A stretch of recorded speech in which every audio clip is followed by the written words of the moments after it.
అయితే హైకోర్టు 42% సంబంధించి స్థానిక సంస్థలలో రిజర్వేషన్ల పైన స్టే ఇవ్వటం జరిగిందో, డెడికేటెడ్ కమిషన్ రిపోర్ట్ ఉన్నప్పటికీ, అదేవిధంగా కులగణన ఉన్నప్పటికీ మరి స్టే ఇవ్వటం జరిగిందో, వాటిని పరిగణలోకి తీసుకోవటం జరగలేదో, అదేవిధంగా మరి స్టే ఇవ్వటం జరిగింది.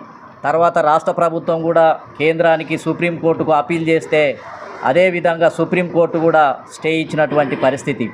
ఇటువంటి పరిస్థితుల్లో ఇంకా గత్యంతరం లేకుండా ఇవాళ రాజ్యాంగ సవరణ తప్ప వేరే మార్గం లేదు.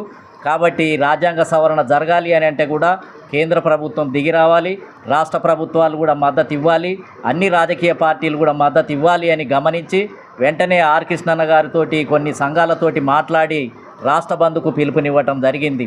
ఈ రాష్ట్ర బంద్ నిజంగా ఏంటిది అని అంటే బీసీలలో ఉన్నటువంటి ఒక ఆవేదన, ఒక బలమైనటువంటిది, మాకు అన్యాయం జరుగుతుంది అనే భావనతోటి అది వ్యక్తమై మరి పెద్ద మొత్తంలో బంద్ సక్సెస్ అయినటువంటి పరిస్థితి.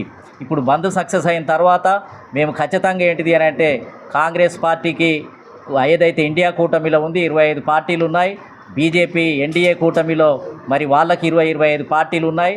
ఈ 2 కూటమిలు తలుచుకుంటే రాజ్యాంగ సవరణ పకడ్బందీగా జరిగి మరి ఖచ్చితంగా ఇక కోర్టులు కొట్టేయడానికి అవకాశం లేకుండా ఈ రాజ్యాంగ సవరణలో క్లాజులు తీసుకురావటం ద్వారా మార్పు జరగాల్సిందే. ఇది అంతిమ పోరాటం.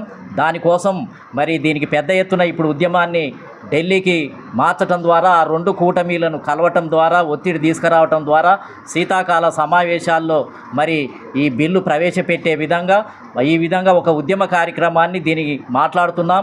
మిగతా సంఘాలు గతంలో బంద్ సమయం లేనందువల్ల వాళ్ళతోటి మాట్లాడలేకపోయాం. ఇప్పుడు ఈ రాజ్యాంగ సవరణకు సంబంధించి కలిసి వచ్చే అన్ని సంఘాలతోటి, నాయకులతోటి ఇది ఒక జాతీయోద్యమంగా, బీసీలకు ఒక విపత్తు జరిగింది, బీసీ సమాజమే ఒక ప్రమాదంలో పడిపోయింది.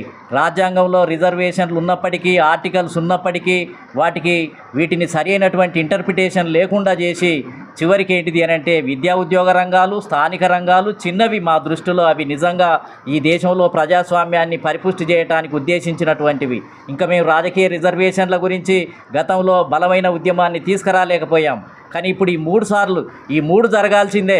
స్థానిక సంస్థలలో రిజర్వేషన్ల గురించి, అదేవిధంగా విద్యా ఉద్యోగ రంగాల్లో రిజర్వేషన్ల గురించి, రాజకీయ రిజర్వేషన్ల గురించి కూడా ఎప్పటి నుంచో పోరాటం చేస్తున్నాం. కాబట్టి ఈ 3 విషయాలకు సంబంధించి రాజ్యాంగ సవరణ జరగాలి, తేల్చాలి, ఒకటేసారి జరిగిపోవాలి. బీసీ సమాజం కూడా ఈ భారతదేశంలో మరి భాగస్వామ్యం పొందే విధంగా మార్పులు తీసుకురావడానికి ప్రయత్నం చేస్తున్నాం. తొలి అడుగు బంద్తోటి పడింది. దీంట్లో చిన్న చిన్న లోపాలున్నా ఇది మొత్తం ఏంటంటే దీన్ని సరి చేసుకుంటూ ముందుకు వెళ్ళాల్సినటువంటి సమయం ఆసన్నమైంది.